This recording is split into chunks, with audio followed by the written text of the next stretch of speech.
안녕하세요. 최상욱의 부동산 심부름센터 센터장 최상욱입니다. 오늘도 한 주간의 중요한 뉴스에 대해서 또 이제 라이브 스트리밍을 시작을 하겠습니다. 오늘은 들어가기 앞서서 광고 하나 하고 들어가겠습니다. 다른 게 아니고 2024년 부동산 시장에 대한 연간 전망, 그리고 연간 전망에 대응을 하는 이런 전략, 그런 부분들을 제가 온라인으로 이렇게 강의 클래스를 만들었거든요. 그래서 그거를 조금 말씀드리고 시작을 하겠습니다. 2024년 부동산 전망은 기본적으로 신생아 특례론이라고 할 수가 있는데, 신생아 특례론까지 가는 그런 과정이 전망 내용이라고 하면은 이거에 우리는 어떻게 대응해야 되는가, 이거를 이제 전략으로 담아서 그거를 진행을 하려고 합니다. 자세한 설명은 이제 밑에 댓글로 남길 거기 때문에 댓글 보시면 되기는 하는데요. 기본적으로 과정 구성은 이렇게 되어 있습니다. 24년 주목해야 될 키워드는 뭐 당연히 금리, 그리고 대출, 총선, 그리고 PF, 정책 프로그램, 신생아 특례론, 그리고 출산율 같은 그런 키워드를 주목해야지 될 것 같고요. 그리고 내년에 이거 외에도 여러 가지 변화하는 부분들이 있습니다. 그런 내용을 담았고, 그리고 그런 변화에 따라서 우리가 좀 어떻게 대응을 해야 되는지에 대해서도 한 2시간 정도로 구성을 했습니다. 그래서 그런 부분들이 이제 이런 거를 이제 4시간 정도 되는 교육 과정으로 만들었거든요. 그리고 Q&A를 하실 수가 있고요. 세미나는 12월 2일부터 12월 2일 날 오후 2시부터 6시 토요일인데 4시간 동안 진행을 할 예정이고요. 뭐 이제 뭐 한 80분 하고 90분 하고 쉬고 80분 하고 쉬고 그다음에 Q&A를 받을 거고, 지방에 계시는 분들이 많다 보니까, 그리고 이번 내용은 또 지방이 많이 해당이 돼요. 보통은 특례 보금자리론 하고 막 이러면은 뭐 서울, 경기 이런 일부 지역만 해당이 됐는데, 신생아 특례론은 뭐 기본적으로 전국을 대상으로 하다 보니까 그런 부분이라고 말씀을 드리겠고요. 온라인 줌으로 그렇게 진행을 합니다. 그리고 기본적으로 이거는 무료가 아니고 유료 강의입니다. 유료 강의이기 때문에 댓글로 잘 확인하셔가지고 내가 꼭 들어야 되겠다 이런 부분만 뭐 신청하셨으면 좋을 것 같고요. 그리고 24년 기준으로 수강을 하시게 되면은 내년 연간 전망을 하는 그런 PDF 리포트, 이거를 모든 수강생 분들께 발송을 해 드릴 예정이고요. 그리고 시간대에 못 들으신 분들은 세미나 다시 보기를 제공을 하니까 다시 보기 링크를 통해서 보시면 될 것 같습니다. 그리고 네이버 프리미엄 콘텐츠 구독하시는 분들한테는 수강료 20% 할인이 있습니다. 그래서 이런 내용까지 말씀을 드리겠고요. 오늘의 그 주간 스트리밍 시작하겠습니다.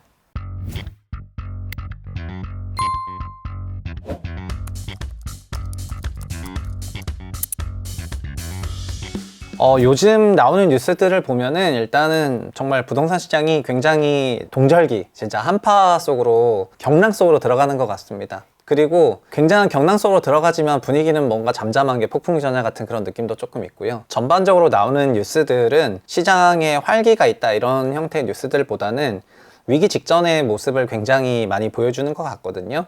그래서 일부 가격적인 측면에서 일부 몇 개 단지들이 추가로 뭐 플러스로 상승한다고 하더라도 지수적인 레벨에서는 이미 어느 정도 조정들이 나오고 있는 것 같고, 그래서 지금은 굉장히 조심스럽게 시장을 대응해야 될 그런 시기가 아닌가 이렇게 생각을 합니다. 이번 주 뉴스, 네프콘에 올라온 한 주간 뉴스를 좀 총 정리했는데, 관련해서 영상 작업을 이제 바로 시작을 하겠습니다. 제목은 부동산 시장에 불어닥친 동장군이 되겠고요. 11월 둘째 주 주요 뉴스입니다. 첫 번째 뉴스는 영하로 떨어진 부동산 시장입니다. 짧게 읽어보면은 부동산 시장의 수은주도 영하로 떨어지고 있는 것 같다.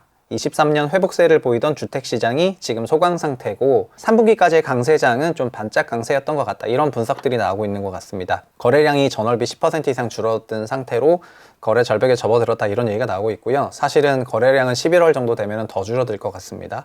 그리고 서울 아파트의 매물 역시 굉장히 많이 쌓여 있다. 이것이 지금 시사하는 바가 크다는 거죠. 그리고 서울 아파트 매물은 지금 약 8만 호 정도에서 줄어들지 않고 있는데, 서울시 전체 아파트는 180만 호 정도 되거든요. 그래서 8만 호라는 거는 거의 한 5% 정도 되는 그런 수준의 물량이라고 볼 수 있는데, 그게 지금 소화가 안 되고 있는 그런 상황이라고 보시면 되겠습니다. 한두 달 전까지만 하더라도 뭐 한 7만 건 정도였는데, 보시는 것처럼 이게 시장이 좋았을 때는 이 숫자가 올라가는 게 별 부담이 없었는데, 현재는 시장이 거래가 안 되면서 적체가 되고 매도는 좀 쌓여 있다고 보고 있기 때문에 이것이 좀 또 다른 큰 하락을 예고하고 있는 거 아니냐 이렇게 생각을 하는 것 같고요. 그리고 실거래는 8월을 정점으로 9월 내려가고 10월 내려가고 이렇게 내려갈 것 같습니다. 저희가 30일 이내에 거래를 해야 되는 그런 부분이 있으니까요. 그리고 경매 건수도 증가를 하고 있습니다. 경매가 늘어나는 거는 두 가지로 보시면 좋을 것 같은데, 일단은 많은 분들이 경매를 생각하면은 뭐 안 좋은 방향으로만 생각을 하는 부분이 계신 것 같거든요. 그런데 서울 같은 경우에는 토지거래 허가구역이 4개나 있잖아요. 강남 3구랑 용산 3구가 있어서, 그래서 강남 3구와 용산 3구에서 벌어지고 있는 경매 같은 경우에는 실거주자만 해당 부동산을 사야 되다 보니까 이 규제를 탈피하기 위해서 경매를 통해서 경락대출을 받고 투자자가 해당 지역의 부동산을 매입하는 경우가 있어요. 그래서 강남 3구 플러스 용산 3구 부동산 경매는 이런 투자자 수요가 반쯤 섞여 있는 그런 경매라고 보셔도 될 것 같지만, 일반적인 나머지 구의 경매 같은 경우에는 확실히 현금 흐름 문제가 생겨가지고 경매로 나오거나 하는 등등의 그런 이벤트로 보셔도 될 것 같습니다. 실제 경매 물건이 낙찰로 이어지는 그 낙찰률이 굉장히 좀 내려가고 있는 게 지금 트렌드거든요. 그래서 보시면은 낙찰률 자체가 7월이 정점이었고 7, 8월이 높았다가 지금 슬금슬금 이렇게 내려가고 있는 거를 보실 수가 있을 것 같고요. 이게 작년에는 정말 낙찰률이 정말 말도 안 되는 수준까지 내려갔었어요. 한 8건 올라오면 한 건 낙찰될까 말까 뭐 이런 수준이었는데, 지금은 전체적으로 4분의 1 토막 난 그런 상황이다라고 보시면 될 것 같습니다. 그리고 이런 거는 매매수급 동향으로 좀 생각하실 수가 있는데, 매매수급 동향상으로도 살짝 이렇게 심리가 꺾였습니다. 요즘에 연준 데이터 보면은 뭐 메나임 인플레 이런 거 막 예측하고 뭐 이런 거 있는데, 중고차 지수도 예측하고, 그 다음에 여러 가지 그런 인플레 심리적 지수 같은 거 소프트 데이터를 많이 보잖아요. 그런 소프트 데이터 측면에서도 추석 이후부터는 좀 하락세로 전환을 했습니다. 그리고 지금 갭 투자도 많이 줄었다고 해요. 줄어드는 서울 갭 투자가 지금 갭 투자가 이렇게밖에 안 된다는 거 제가 믿어지지가 않는데, 갭 매수가 서울이 월 3,000건 되고 있는데 지금 9월 3,000건 중에서 한 400건 정도밖에 안 된다라고 생각을 하는 것 같고요. 그래서 이게 진짜 많이 줄었다. 그래서 일부에서는 요즘의 상황을 뭐 부동산 스태그플레이션이다 이렇게 얘기를 하는 것 같습니다. 스태그플레이션이라는 가격은 오르는데 불황을 의미를 하는 건데, 여기서의 그 스태그플레이션은 그냥 신축 건물 건축비가 올라가고 있는 거. 신축 건물의 건축비가 올라가니까 조합원 분양 가격이 반강제적으로 올라가고 있거든요. 이런 것들이 조금 나오고 있어서 좀 스태그플레이션 아니냐 이렇게 표현들을 하는 것 같습니다. 그런데 자산시장이랑 신축 건물시장이랑은 조금 다르게 구분하셨으면 좋을 것 같고요. 어쨌든 그만큼 여러 가지 많은 뉴스들이 지금 매우 침체 중이다 이런 시그널을 계속 보내고 있습니다. 참고로 아시겠지만은 뭐 시장 동향에 대해서 제가 10월 달에 이런 영상을 찍었었어요. 이렇게 앉아가지고 지금 가짜 강세장 끝나가는 것 같다. 올해 2분기, 3분기까지 있었던 강세장은 특례론이 만들었던, 그리고 정확히 말하면 3분기는 특례론 플러스 50년 모기지, 이 시중은행 주담대가 만들었던 그런 강세장인데, 9월을 기점으로 시중은행 주담대를 꺾고 그 다음에 특례론도 일단 9월부터는 꺾기 때문에 지금 10월부터는 침체가 올 것 같다, 뭔가 시장이 둔화될 것 같다 이렇게 얘기를 했거든요. 그래서 이 영상의 댓글이 굉장히 공격적인 댓글들이 많이 달렸어요. 뭐 가짜, 진짜 가짜를 뭐 네가 어떻게 구분하냐 막 이런 댓글들이 달렸는데, 저는 뭐 추석 끝나고 나면은 시장이 침체될 거라고 생각을 했었어요. 그래서 시장에 너무 적극적으로 대응할 필요가 없다 이렇게 생각을 하고, 그리고 내년도 특례론이 예상보다 큰 27조라고 했기 때문에 그때 좀 잠깐 깜짝 놀랐지만, 올해 2분기에 특례 보금자리론이 엄청난 위력을 발휘했음에도 불구하고 시장 매우 좀 잠잠한 편이었거든요. 3분기에 민영 대출도 커졌을 때 그때 좀 많이 올랐는데, 내년에는 민간은행 대출이 크게 오르지 못할 거라고 생각하고 있기 때문에 지금은 다시 한 6개월, 한 4, 5개월 정도 상당한 침체기가 이어지지 않겠냐 이렇게 생각을 하고 있습니다. 두 번째 뉴스는데 메가서울이고요. 그리고 시장에 대한 얘기는 제가 네프콘으로도 하지만 시장 전망을 지난 주말에 하나증권이 초청했던 행사에서 좀 열심히 했었거든요. 그렇게 했었는데 좀 반응이 좋았던 것 같아요. 제가 오프라인 행사를 너무 오랜만에 해가지고. 그래서 온라인과 오프라인으로 뭐 시장에 대한 그런 전망을 하는 거는, 그런 과정은 좀 만들어 보려고 합니다. 그 유튜브 통해서도 이렇게 전달을 드리고 있기는 한데, 좀 그 부분만 깊게 좀 근본부터 이렇게 짚어갈 필요가 조금 있는 것 같아가지고 해보니까 지난번에도 한 2시간 이상 걸리더라고요. 그래서 그게 영상 컨텐츠 2시간씩 하기에는 좀 그래갖고 그래서 그런 걸 좀 만들어 보려고 하고 있습니다. 두 번째 뉴스는 메가서울이고요. 메가서울 필요 없다 이런 내용입니다. 그게 뭔 말이냐? 얼마 전에 리얼미터에서 서울 근교 지역의 서울 편입과 관련해서 경기도민 대상으로 설문조사를 했는데, 그 결과가 좀 충격이었습니다. 경기도민의 3분의 2인 66%가 서울 편입을 반대했습니다. 찬성이 30% 정도 됩니다. 이런 설문조사 한 이유는 김포 때문이죠. 김포 서울 편입 때문인데 김포에서도 찬성이 36 나오고 반대가 62가 나왔습니다. 김포 서울 편입이 현실성 없는 의제라는 것을 좀 폭로하는 그런 데이터가 나왔어요. 이게 보시면 시군구별로 보시면 화면이 작은데요. 빨간색이 반대입니다. 그 다음에 파란색이 찬성이고요. 찬성 가장 높은 데는 경기 광명이고요. 두 번째는 구리시, 세 번째 하남시, 네 번째가 동두천시, 다섯 번째가 김포시입니다. 김포시가 그래도 상위 다섯 번째인데 퍼센티지 36.3%고 김포 반대 엄청 높습니다. 62%. 그 다음 여주 과천도 서울 편입 그냥 난 뭐 상관없다 33%. 여기서부터는 30% 밉티라는 거거든요. 그래서 보시면은 3분의 2가 다 반대를 했죠. 그래서 이걸 보자마자 국민의힘에서는 조금 당황을 한 것 같습니다. 나는 되게 서울 편입을 다들 좋아할 거라고 생각을 하는 것 같은데 왜 이렇게 반대를 많이 할까 좀 당황을 한 것 같고 그래서 관련 그런 기사들이 조금 났습니다. 제가 그냥 단언컨대 이 이슈를 그 선거에 긍정적 아니면은 펀더멘탈하게 긍정적이라고 보는 커뮤니티는 제 주변에 부동산 커뮤니티밖에 없습니다. 부동산 커뮤니티만 김포 서울 편입을 긍정적으로 해석을 해요. 국내 부동산 커뮤니티는 서울 중심주의에 매몰되어 있습니다. 서울시가 나쁘다는 게 아니라 이 서울 중심주의라는 거는 제가 언더스탠딩에서도 그 이진우 씨랑 이제 이것 때문에 막 설왕설래 했었는데 서울에 편입되면 다 좋아할 거라는 생각. 그러니까 서울에 나는 내가 서울이니까 나한테 편입되면 다 좋아지겠지 이런 생각이요. 이게 완전 서울 중심주의인데 이게 극도로 발휘가 되면은 지방이 망해도 서울만 안 망하면 된다 이런 생각으로까지 가요. 지방이 망해도 서울만 안 망하면 된다 이런 생각이고요. 서울이 성장하면 한국이 성장한다 이런 생각이더라고요. 서울 중심주의적 사고관 되겠습니다. 그러니까 서울을 한국이랑 등치시키는 거죠. 사실은 서울뿐만 아니라 경기도 전체라는 그 수도권의 도시 기능을 우리나라 경제에 제공을 하고 있는 거고 서울시만 놓고 보자면은 서울시는 지금 만약에 그 지방에 있는 전력발전소가 문 닫으면은 서울시 전체 건물 다 꺼져요. 전력 자립도가 5%밖에 안 되는 동네예요. 그러니까 서울은 기본적으로 에너지를 외부에 의존하고 있고요. 그리고 집도 마찬가지인데요. 서울에 직장이 많이 있긴 하지만 집도 경기도에 있잖아요. 그러니까 도시기능상 주거기능을 경기도에 의존을 많이 하고 있어요. 그래서 그 의존하고 있는 도시기능이 있기 때문에 그런 부분이 있다고 생각을 해야 되는데 그러니까 결국 수도권이랑 한국 전체가 같이 그 생태계를 조성한 구도라는 겁니다. 행정구역상 서울만 독자적으로 뭐가 되는 구조가 아니고 그런데 이제 그런 부분들을 일부 부동산 커뮤니티에서 전부 다라는 얘기가 아니고요. 일부 그냥 도로 가나 뭐로 가나 무조건 서울만 사라고 외치는 커뮤니티들이 많이 있잖아요. 무조건 서울 주택을 사야 되고 서울 주택 아니고 다른 주택을 사면 뭐 바보고 이런 식의 말을 하는 부동산 커뮤니티들이 꽤 되는데 그런 커뮤니티 쪽에서는 김포의 서울 편입은 호재다, 와 좋아하겠다 이렇게 다들 생각을 하더라고요. 그렇지 않은 데서는 이게 근데 일반적으로는 그렇지 않더라 이렇게 말씀을 드리겠습니다. 사실 한국 전체가 유기적으로 다 연결된 거지 어떻게 서울 혼자 잘 살아남겠습니까?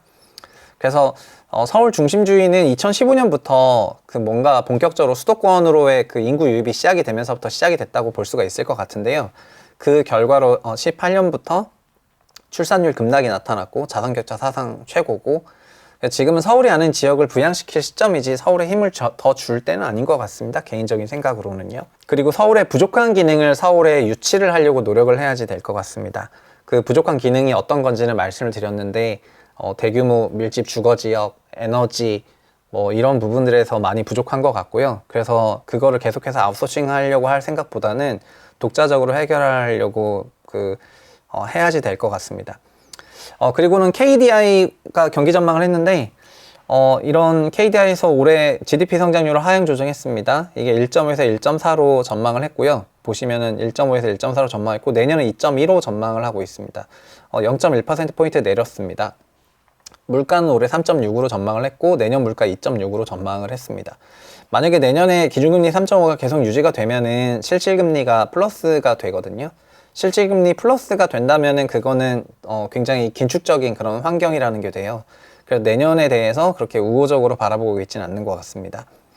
그리고 일단 물가가 어쨌든 높게 나오니까 금리를 높게 유지해야 된다고 조금 본 것 같고요. 근데 금리가 좀 높아져야 되다 보니까 민간 소비랑 투자가 위축된다고 본 것 같습니다. 건설 부분 투자 감소하는 거는 이거는 신규 착공이 감소하는 건데 이 부분은 내년에도 있을 것 같습니다. 내년에는 전반적으로 내수가 위축이 될 것 같은데 올해 하반기부터 지금 4분기부터 약간 그런 분위기가 많이 나잖아요. 지금 올해 4분기부터 굉장히 내수가 위축이 되고 있습니다. 근데 KDI가 가계부채 억제가 그래서 너무 중요하고, 근데 그래 DSR 회피할 수 있는 수단을 없애라 이렇게 약간 이런 정책 제안을 했습니다. DSR 회피하는 수단을 없애라는 건 뭐냐면은 전세 대출이나 정책 모기지처럼 DSR 받지 않는 이런 대출 없어야 된다 이렇게 얘기를 한 겁니다. 그래가지고 정책 모기지는 지금 정부가 막 전략적으로 미는 상품인데 이걸 없애라고 얘기를 한 거고, DSR 규제를 받지 않는 대출 가장 유명한 게 전세잖아요. 그래서 이 전세 대출을 DSR 넣어라 이렇게 주문한 거랑 마찬가지입니다. 지금 전세 관련해 가지고 엄청난 논쟁들이 왔다 갔다 하고 있습니다.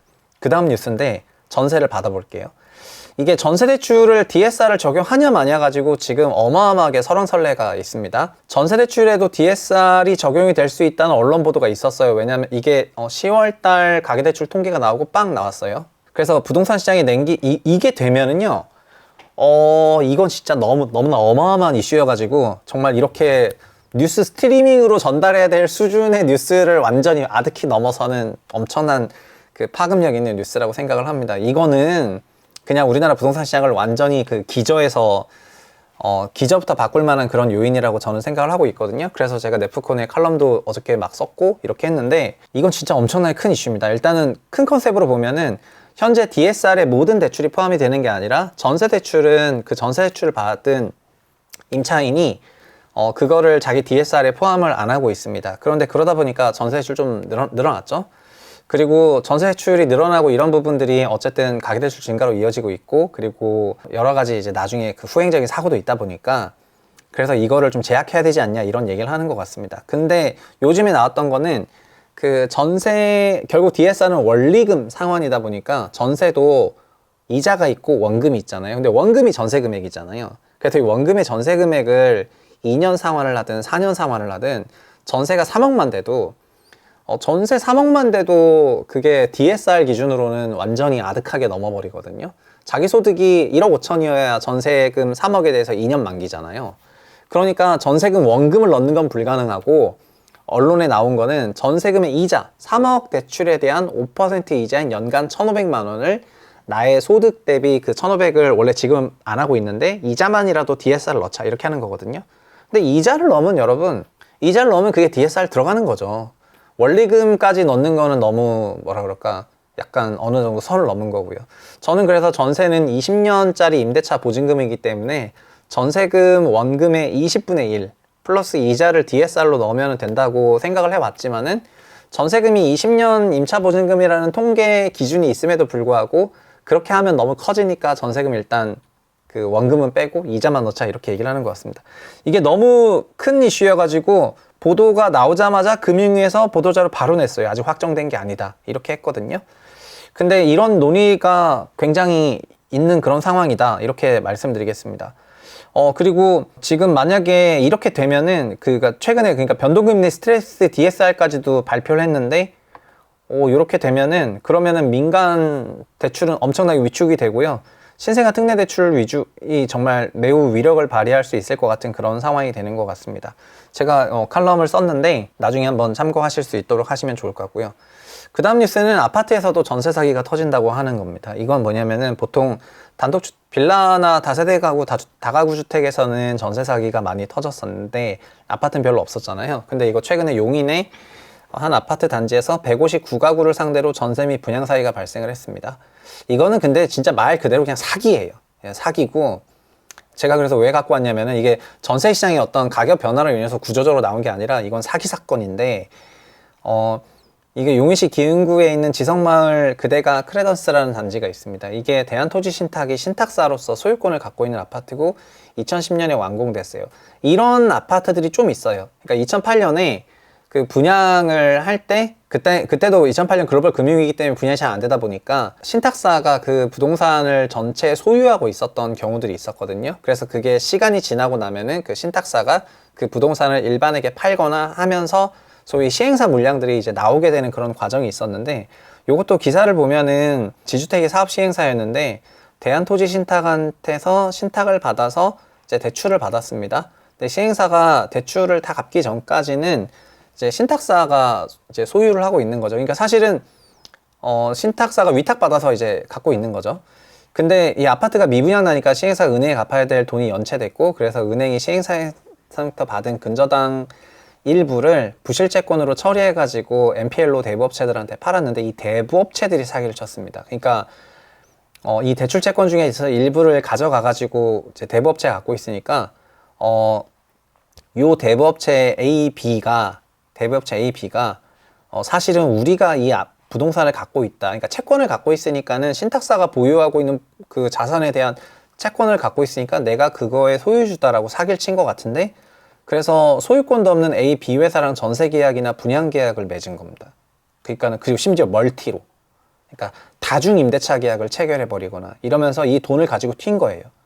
이 돈을 가지고 튄 거고, 피해자가 매우 많고 금액도 엄청나게 많을 수밖에 없을 것 같습니다. 그래서 이게 신탁사기, 부동산 담보신탁 관련해가지고 이 담보신탁을 어떻게 생각하셨으면 좋겠냐면은, 부동산 담보신탁이라는 거는 신탁회사한테 원 소유주가 그 부동산을 맡겼다는 거거든요. 맡겼는데, 그래서 원 소유주가 존재하는데요.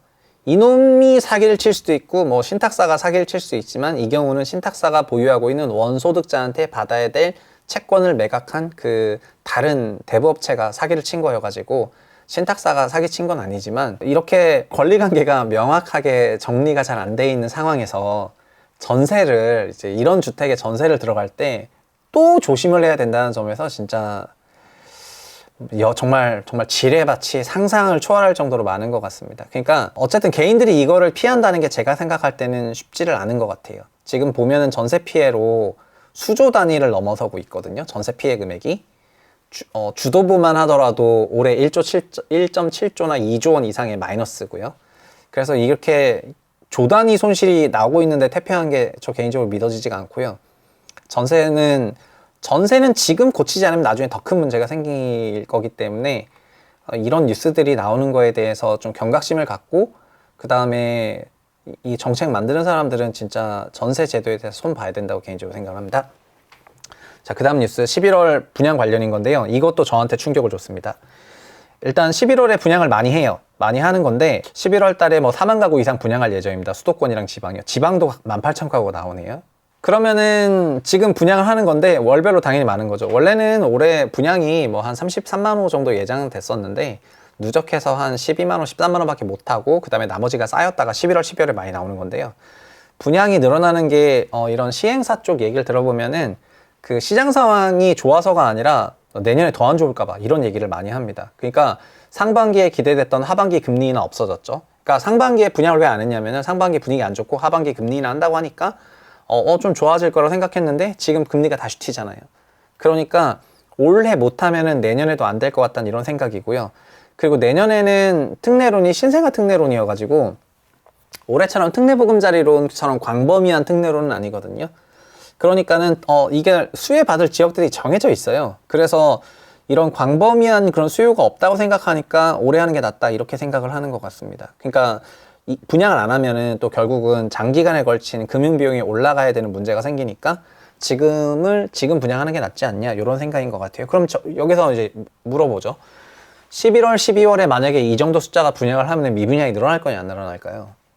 만약에 그러니까 올해 미분양이 감소를 했죠. 작년 말에 7만 5천에서 6만 7천까지 빠졌는데 그거는 30만 호 분양을 해야 되는데 12만 호 분양을 해서 그렇거든요. 분양 안 한 물량들이 지금부터 월간 4만 호씩 분양하고 내년에도 분양을 해야 된다고 한다면은 미분양이 늘어날 것 같아요. 미분양이 늘어나게 되면은 시장이 안 좋아진다고 생각을 하는 거고요.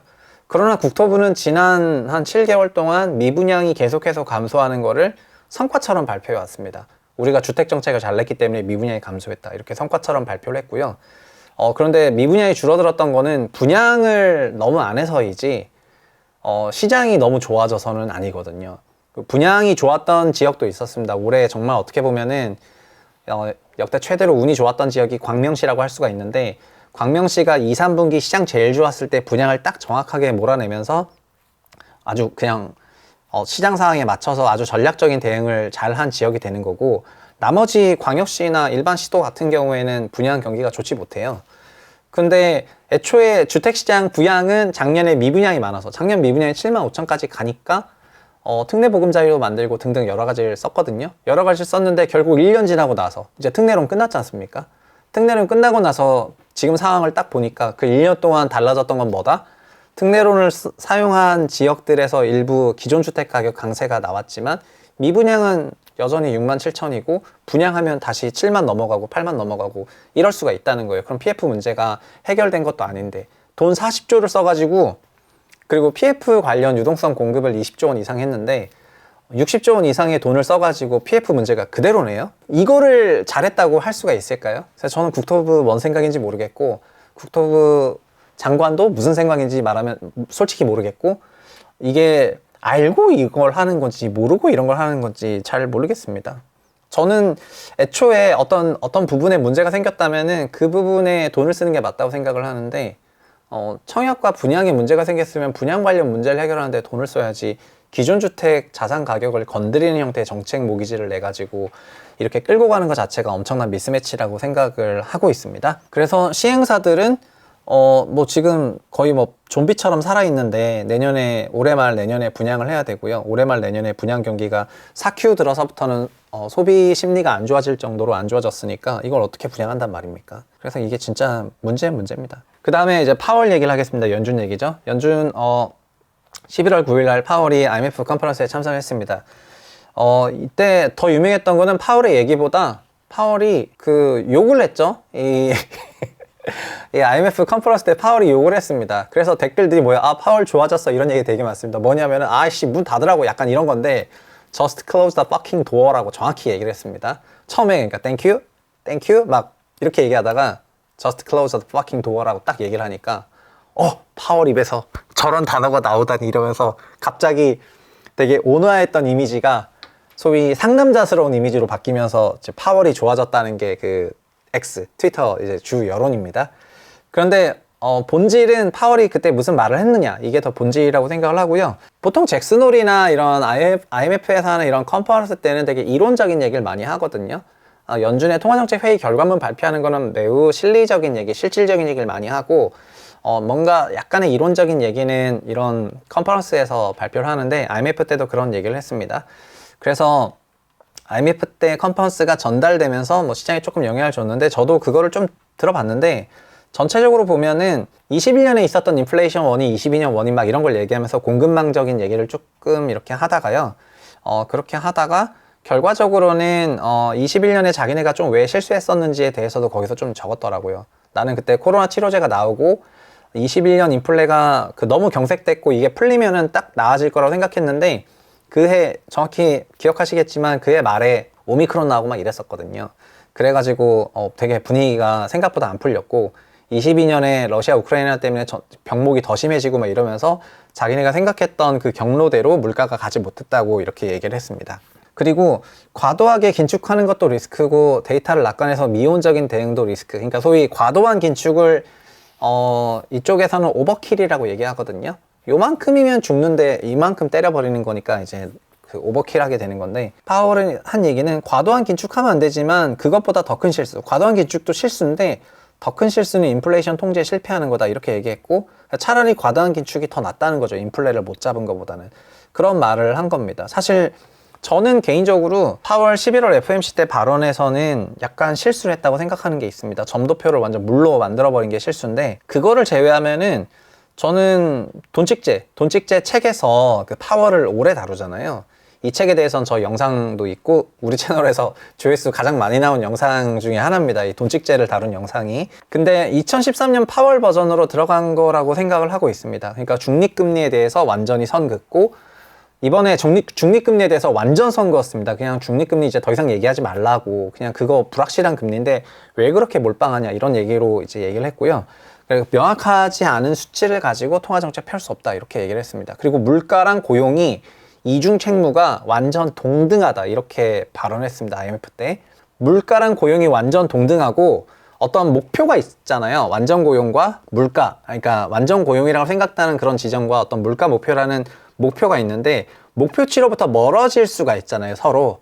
그러면은 좀 더 멀어진 거에 우선순위를 둬가지고 조정을 할 건데 작년 같은 경우에는 물가가 너무 멀어져 있기 때문에 물가를 잡기 위해서 확실하게 대응을 했다고 얘기를 했고요. 지금은 그래서 이 두 개를 동일하게 보고 있다고 얘기를 했고, 이 두 가지 기준에 대해서 기준을 바꿀 수 있는 거는 미국 의회밖에 없고, 의회가 부여한 목표 두 개를 자기는 완전 동격으로 치겠다고 얘기를 했습니다. 그래서 결국은 물가 데이터랑 고용 관련 데이터가 그래서 더 중요해졌다고 보시면 될 것 같고요. 얘네가 생각하는 목표에서 멀어지면 멀어질수록 그거 관련해서 정책 스위치가 나타날 수 있겠다, 이런 생각도 들더라고요. 그러니까 뭔 얘기냐면은 물가는 여전히 뭐 3점 몇 %씩 했고 2%랑 이랬는데 고용 둔화, 급격한 고용 둔화가 나와버렸다. 그러면 정책 바꿀 수도 있죠. 두 가지 목표가 동일하니까, 이런 생각을 하는 거예요. 그러나 지금 고용 시장이 여전히 탄탄하다 보니까 물가 베이스로 생각을 하는 것 같다, 이렇게 말씀을 드리겠습니다. 그리고 10월에 그 파월 발언 중에서, 11월 파월 발언 중에서 조금 틀렸던, 그러니까 조금 시장에서 막 쾌재를 불렸던 거는 이런 건데, 그 시장금리라는 게 그 10년물 미국 채권 시장금리가 수급 요인으로 많이 변하고 있었는데, 시장금리가 오르면은 연준의 정책금리 인상을 안 해도 되고, 시장금리가 내리면 연준의 정책금리 인상을 해야 되고, 이런 시장금리적 사고방식을 요즘 시장이 좀 하고 있거든요. 10년물 채권금리가 5까지 갔는데 미국 연준 금리 또 오르겠어요? 휴먼? 10년물 금리가 4.5까지 내려갔는데 그러면은 10년물 금리 올리겠네요? 이렇게 시장금리적 사고방식을 되게 많이 하는데, IMF 발표를 계기로 이런 생각이랑 좀 선 그었다고 저는 생각하고 있습니다. 시장금리는 변동성이 큰 거기 때문에 그거에 의존해서 판단하지 않겠다는 식의 말이 있어서, 그래서 11월의 실수를 또 여기서 바로잡나? 이런 생각이 조금 들더라고요. 지금은 그러니까 시장에서는 내년 6월에 거의 무조건 금리 인하 막 이런 스토리를 생각을 하고 있는 것 같습니다.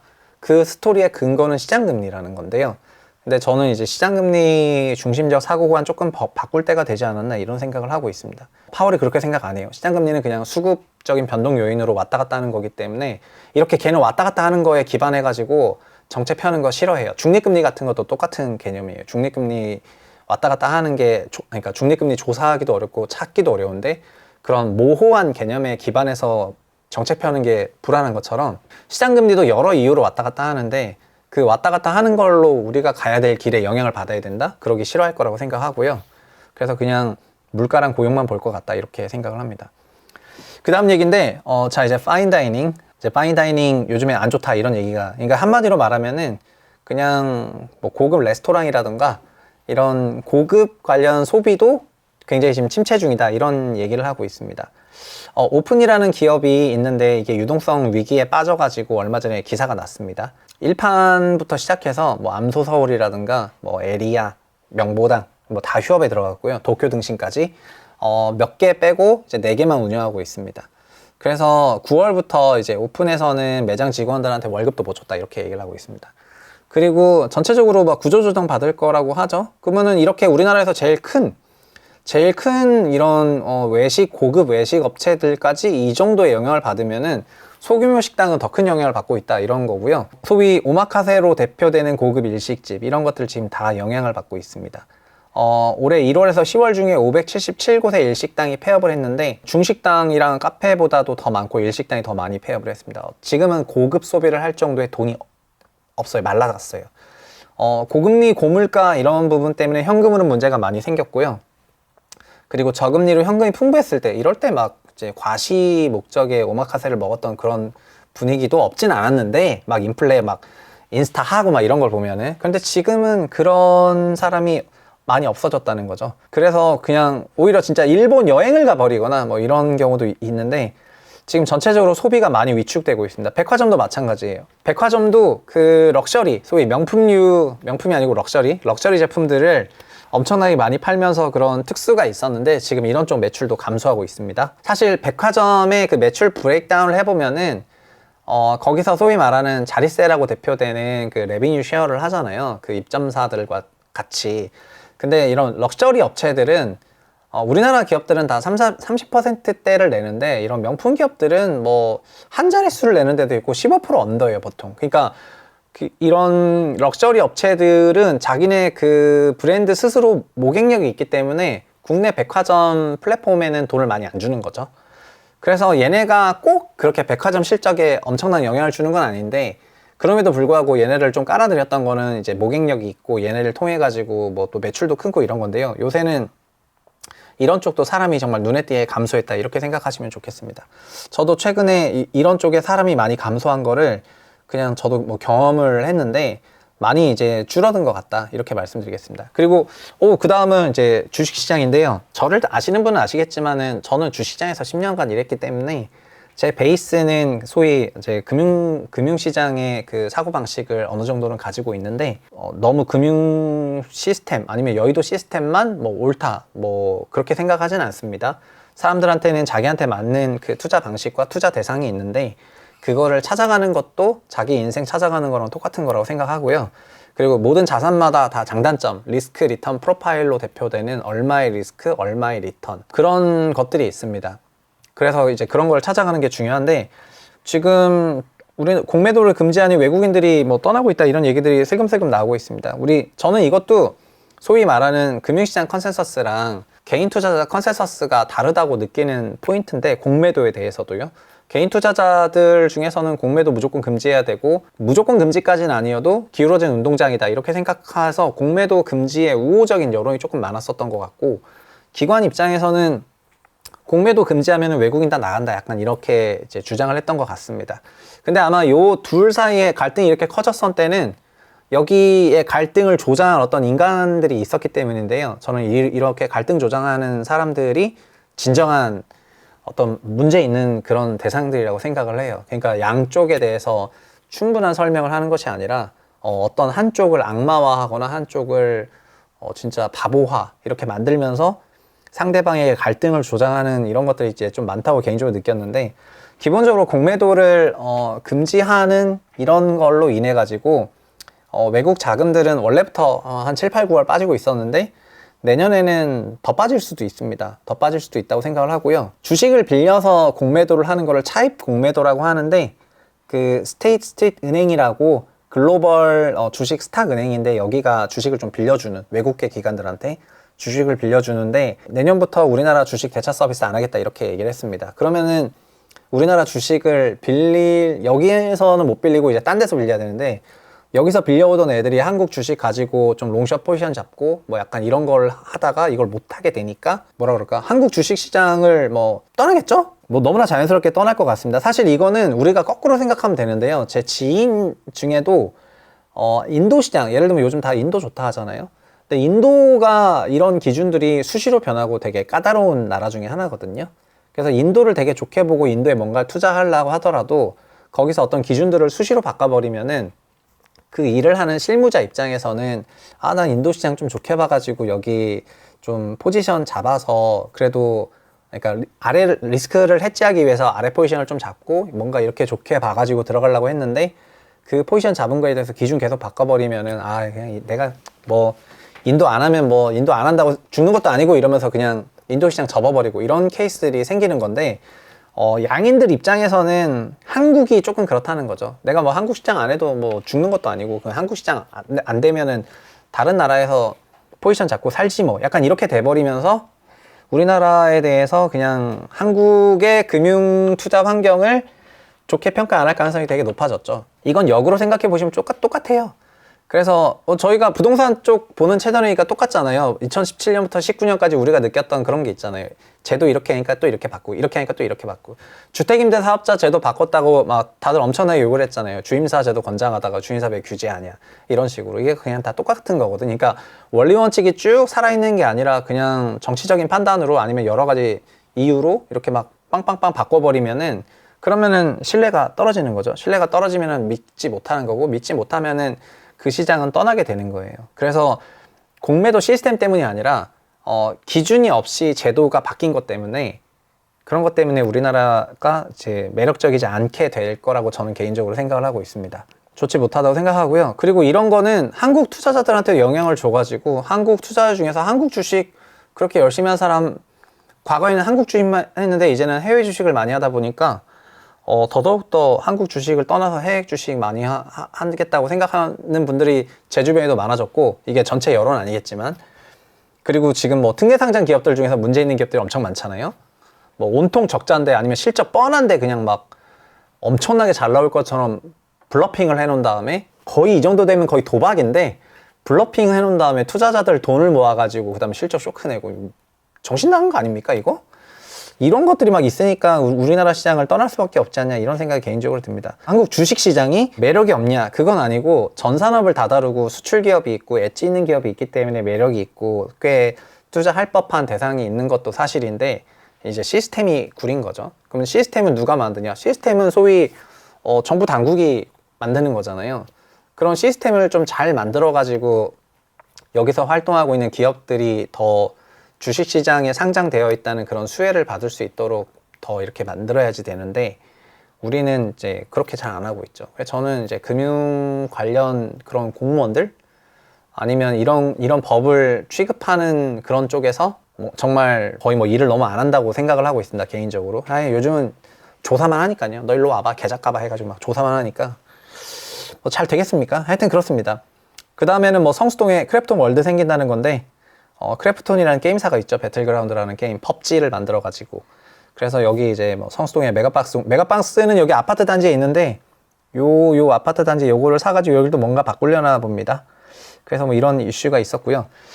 뉴스는 이 정도로 마치도록 하겠습니다. 사실은 뭐 한 주 동안 있었던 뉴스 중에서는 한 주는 아니고 최근 들어서 10월 가계대출 동향 이후로는 지금 굉장히 대출을 위축시키려는 그런 움직임이 있고 그런 위축된 대출 시장으로 인해서 시장도 위축이 되고 있는 것 같거든요.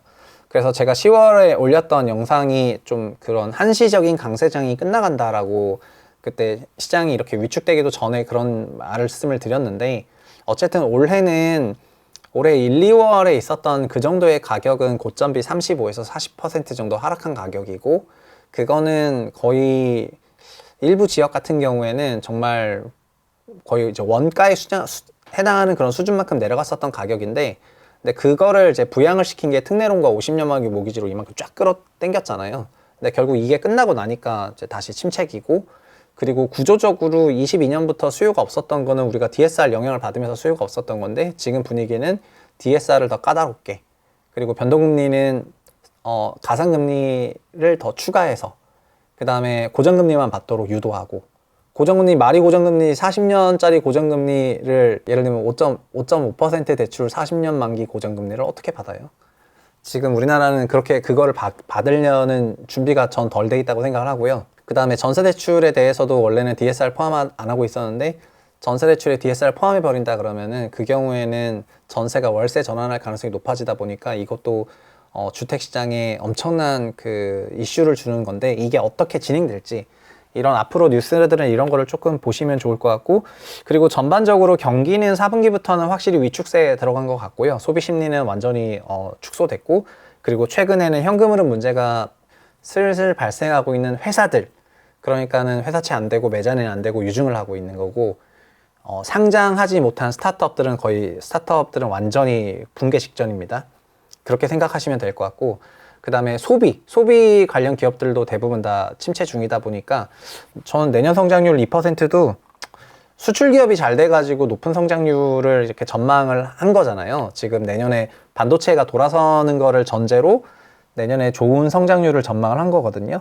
근데 반대로 소비나 이런 부채 위기나 회사채 만기 등등 PF 위기 이런 것들로 인해서 성장률 갉아먹을 요소들은 굉장히 많다고 생각을 해요. 그래서 어쨌든 불안한 마음으로 내년 시장을 조금 지켜보고 있고 이럴 때일수록 보수적으로 대응을 해야 된다라고 생각을 하고 있습니다. 제가 월요일에 전달해 드리는 이런 스트리밍이 약간 시황의 미리 보기랑 뭐 시황 일부에 대해서 설명하는 거랑 조금 비슷하긴 한데 어쨌든 앞으로도 지금 중요한 시기니까 이런 거를 계속 하고 있다고 말씀을 드리겠고요. 다음 주에도 좋은 내용으로 찾아뵙도록 하겠습니다. 감사합니다.